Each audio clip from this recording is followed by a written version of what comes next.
अस्सलाम वालेकुम जी। मेरा नाम ममता आरफ है ते मैं बड़ा गरीब बीमार हाँ। फेफड़ियां ते पानी पै गया है ते दवाई भी नहीं लैन आंदी। बच्चे दो ने, एक दा कम्म चलदा है ते एक निक्का हून जी, वो भी कदें दिहाड़ लगदी ते कदें नहीं। खर्चा भी मसां घर दा टोरदा ते बच्चियां दो बड्डियां, उन्होंने शादी की, कर्जा चढ़िया नहीं लांदा पिया।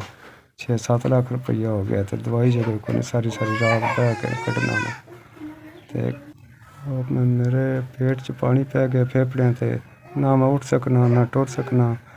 जिगर भी खराब हो गया, जिगर सुंगड़ गया। अगो शुगर है, जरकान है, हेपेटाइटिस, ये सारियां बीमारियां दसियां डॉक्टरां ते इलाज होंदा कोई नहीं, पैसा है कोई ना ते मंगनी बंदा कोई माड़िया नूंह भी कोई नहीं बंदा दिंदा ते इत्थै बड़ा कम्म खराब हो जांदा है। हुण मैं इन्ना परेशान हाँ, ना घर राशन है।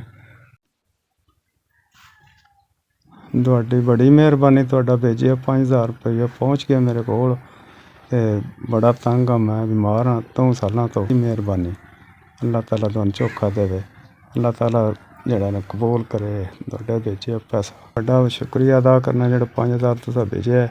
चलो दवाई ले लैंदा, 4 दिन सौखे निकल जान दे, खत्म हो गए ने ते अल्लाह दी ज़ात तो बगैर मेरा होर कोई नहीं। इंशाअल्लाह जिउंदे रवो, तुहाडा इ'यां नेकी दा सिलसिला चलदा रवे, चोखा दवांदे वे अल्लाह ताला ते तुसीं।